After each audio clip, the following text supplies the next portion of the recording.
మనం ఏ విధంగా సమాధాన పడతామో అనేది 2 విషయాలు మీకు తెలియచేస్తాను రండి. మొట్టమొదటిగా మన పొరుగు వారితో సమాధాన పడాలంటే మొట్టమొదటిగా మీకు తెలిసిందే, హృదయపూర్వకంగా వారిని క్షమించాలి. ఏ విధంగా క్షమించాలి? హృదయపూర్వకంగా క్షమించాలి. కొన్నిసార్లు మనం క్షమించినామని చెప్పి మరలా వాళ్ళ గురించి చెప్తానే ఉంటాం. వాళ్ళు పలానోళ్ళు నాకు ఇట్లా చేశారు, పలానప్పుడు ఇట్లా చేశాడు, అప్పుడు ఇట్లా చేశాడు అని చెప్పి మనము చెప్తూనే ఉంటాం. అంటే నువ్వు క్షమించలా, సగం క్షమించావు, సగము క్షమించలేదు ప్రియమైనటువంటి వారులారా. అయితే దేవుడు చెప్తున్నాడు హృదయపూర్వకంగా క్షమించాలి. పేతురు అడుగుతున్నాడు, ప్రభువా నా సహోదరుడు నా ఎడల తప్పిదం చేసిన ఎడల నేను ఎన్నిసార్లు అతన్ని క్షమించాలి?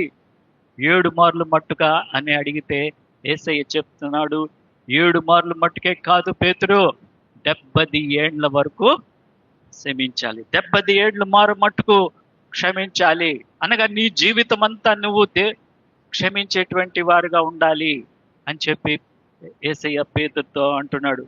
మత్తయి సువార్త 6వ అధ్యాయం 14వ వచనంలో మనము అక్కడ ఒక చక్కని మాటను చూస్తున్నాం. మత్తయి సువార్త 6:14లో, మనుషుల అపరాధములను మీరు క్షమింపని ఎడల మీ పరలోకపు తండ్రి మీ అపరాధములను క్షమించడు.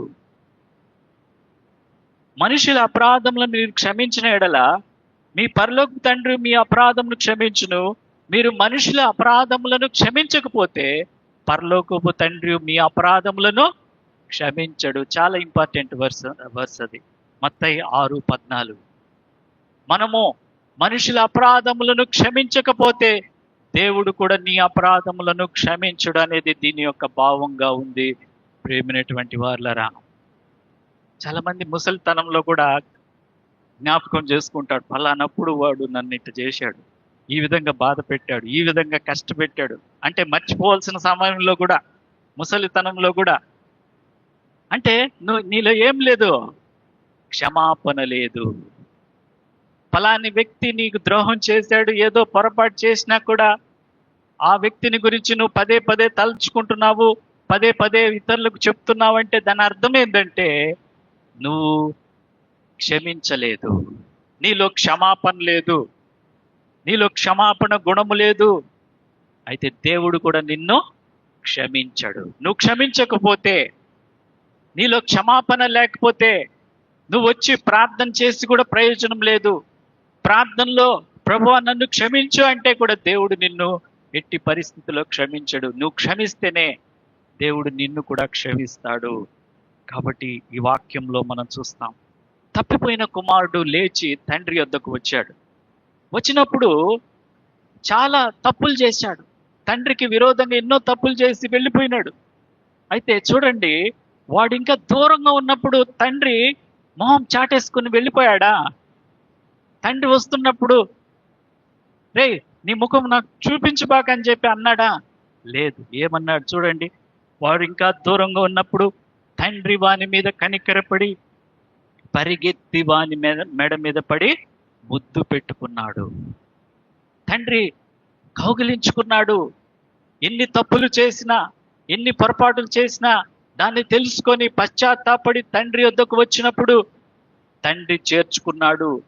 తండ్రి అతన్ని ముద్దు పెట్టుకున్నట్టుగా చూస్తున్నాము. కాబట్టి తండ్రి తన కుమారుని క్షమించినట్లు మనం కూడా ఒకరినొకరు క్షమించుకోవాలని దేవుని వాక్యం చెప్తుంది. ఈరోజు దేవుని వాక్య ప్రకారంగా మనలో క్షమాపణ ఉండాలి. ముఖ్యంగా సంఘంలో క్షమాపణ ఉండాలి. సంఘంలో క్షమాపణ ఉన్నప్పుడు దేవుడు మన మధ్యలోకి వస్తాడు. సంఘంలో క్షమాపణ ఉన్నప్పుడు దేవుడు మన ప్రార్థన వింటాడు. సంఘంలో క్షమాపణ ఉన్నప్పుడు దేవుడు మనకు సమాధానాన్ని ఇస్తాడు, ఐక్యతనిస్తాడు. సంఘము సాక్షార్థంగా ఉంటుంది. సంఘంలో క్షమాపణ లేకపోతే దేవుడు మన మధ్యలో ఉండడు. ప్రేమైనటువంటి వారులారా, నిన్ను బట్టే కదా నా నామము అన్ని జనుల మధ్య దూషించబడుచున్నది. సంఘములో క్షమాపణ ఉండాలి. మనం ఒకరినొకరు క్షమించుకోవాలి. అదే క్రీస్తు నేర్పినటువంటి పాఠము ఈరోజు వాక్యంలో. కాబట్టి పాత నిబంధనలో మనము మరి ఒక చాలా గొప్ప వ్యక్తి, మీకు అందరికి తెలిసినటువంటి దావీదులో ఒక మంచి గుణం ఉంది. దాని గురించి మీకు తెలియజేస్తాను. దావీదు రాజుగా స్థిరపడిపోయిన తర్వాత దావీదులో ఒక గొప్ప గుణం ఏంటంటే క్షమాపణ గుణాన్ని మనం చూస్తున్నాము. ఏంటంటే దావీదు రాజు అయిపోయిన తర్వాత ఒక మాట అడుగుతాడు, నేను ఉపకారం చేయటానికి సౌలు కుటుంబంలో ఎవరైనా ఉండారా అని చెప్పి తన పరివారాన్ని అడిగినప్పుడు వాళ్ళు సౌలు యొక్క పనివాడిని తీసుకొస్తారు. అతని పేరు సీబా. అతని పేరేం పేరు? సీబా. సీబాని తీసుకొచ్చినప్పుడు సౌలు అడుగుతాడు, దావీదు అడుగుతాడు, సౌలు కుటుంబంలో ఎవరైనా మిగిలిన్నారా? సౌలు కుటుంబంలో ఉపకారం చేయటానికి, మేలు చేయటానికి ఎవరైనా ఉండారా సీబా అని అడిగినప్పుడు సీబా చెప్తాడు, సౌలు యొక్క కుమారుడైన యోనాతాను కుమారుడైనటువంటి కుంటి కాళ్ళు గల కుమారుడు ఒకడున్నాడు రాజా, అతని పేరు మెఫీబోషెతు. అతని పేరేం పేరు? మెఫీబోషెతు. సౌలు దావీదుకి విరోధి, కీడు చేసిన వాడు, చంపాలనుకున్నటువంటి వాడు. సౌలు అనేక సార్లు దావీదు మీద హత్యా ప్రయత్నం చేసినటువంటి వ్యక్తి, కీడు చేసినటువంటి వ్యక్తి, ద్రోహం చేసినటువంటి వ్యక్తి సౌలు. అయినా సరే దావీదు సౌలును క్షమించి, అప్పటికి సౌలు యోనాతాను అందరూ చనిపోతారు. సౌలు చేసిన కీడును మర్చిపోయి, సౌలు చేసినటువంటి ద్రోహాన్ని మర్చిపోయి దావీదు అడుగుతాడు, నేను సౌలు కుటుంబంలో ఉపకారం చేయటానికి ఎవరైనా మిగిలి ఉన్నారంటే సీబా చెప్తాడు, మెఫీబోషెతు అనేవాడు ఉన్నాడు. వాడు కుంటి కాళ్ళ కలిగినటువంటి వాడు, కుంటోడు. వెంటనే రాజు ఏం చెప్తాడంటే పోయేసి మెఫీబోషెతును పిలుచుకొని రమ్మని చెప్తాడు. కుంటివాడైనటువంటి మెఫీబోషెతు వస్తాడు. అప్పుడు దావీదు అడుగుతాడు, మెఫీబోషెతు నీవేనా అని అడిగినప్పుడు, చిత్తం ప్రభువా, నీ దాసుడిని నేనే, మెఫీబోషెతుని అంటే అప్పుడు ఏం చేస్తాడంటే దావీదు మెఫీబోషెతు మీద కనికరపడి, కుంటివాడని చెప్పి నీవు సదాకాలము నా బల్ల యొద్దనే భోజనం చేయమని సెలవిస్తున్నాను. సౌలు ద్రోహం చేసినా సరే, సౌలు దావీదుకు కీడు చేసినా సరే, దావీదు ఉపకారం చూడండి, దావీదులో ఉన్నటువంటి క్షమాపణ గుణం చూడండి. సౌలు మనవుడు అయినటువంటి మెఫీబోషెతును సదాకాలము తన బల్ల యొద్ద భోజనం చేయమని మరి అతనికి ఆజ్ఞాపించినట్టుగా చూస్తున్నాము. ప్రేమైనటువంటి వారులారా, ఎందుకు చెప్తున్నానంటే దావీదులో క్షమాపణ గుణాన్ని మనం చూస్తున్నాము. ఈరోజు మనము క్షమాపణ గుణాన్ని కలిగి ఉన్నామా? క్షమిస్తున్నామా? మనం ఎవరి గురించి అయితే ఆలోచిస్తున్నామో, ఎవరైతే మనకు పడదో, ఎవరైతే మనకు గిట్టదో మనం క్షమిస్తున్నామా? యేసు ప్రభుకు తెలుసు 12 మందిలో కీడు చేసేవాడు విరోధి ఇస్కరియోతు యూదా. యేసు ప్రభుకు తెలుసు. అయితే తెలుసు అనే విషయం యూదాకి తెలీదు. అందుకే యూదా వచ్చి ముద్దు పెట్టుకొని బోధకుడా అంటాడు. ఏమంటాడు? బోధకుడా. అప్పుడు యేసు ప్రభు ఏమంటాడు తెలుసా? చెలికాడా అంటాడు. స్నేహితుడా, మై ఫ్రెండ్ అంటాడు. చెలికాడా అంటాడు. చూడండి, యూదా తనకు విరోధి, యూదా తనను చంపాలనుకుంటున్నాడు, అమ్మేయాలనుకుంటున్నాడు. యూదా 12 మందిలో విరోధి అయినా కూడా యేసయ్య ఏమంటున్నాడంటే ప్రేమతో అంటున్నాడు, చెలికాడ అంటున్నాడు. చెలికాడ. మనం అనగలమా? మన శత్రువులను చూసి చెలికాడ? రకరకాలుగా మనము నిందిస్తాము, అవసరమైతే రకరకాలుగా మాట్లాడుతూ ఉంటాం.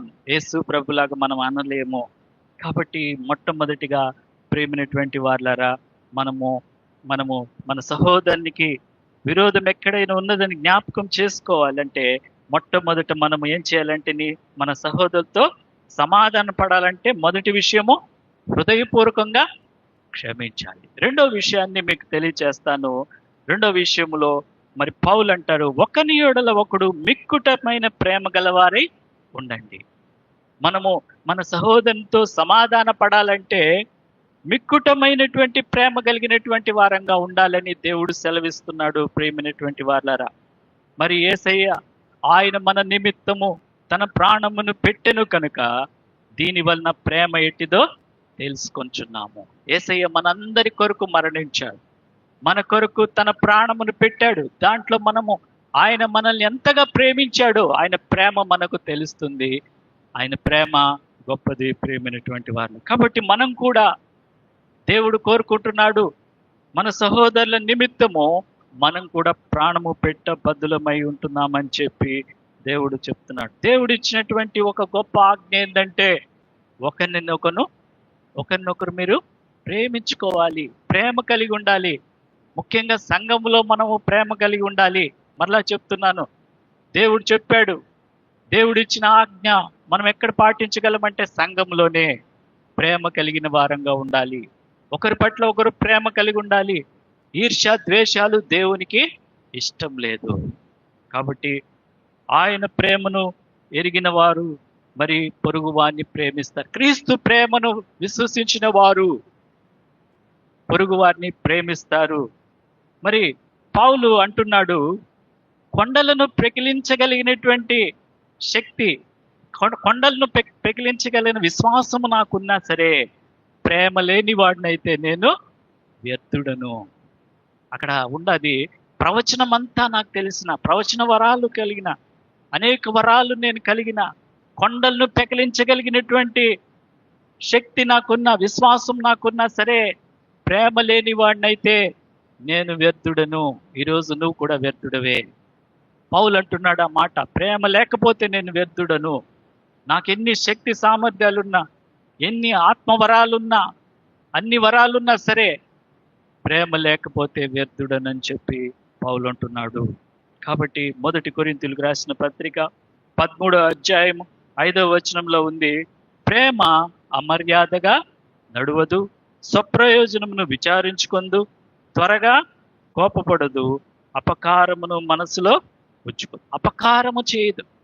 నిజమైనటువంటి ప్రేమ తన పొరుగు వారికి అపకారము చేయదు, కీడు చేయదు.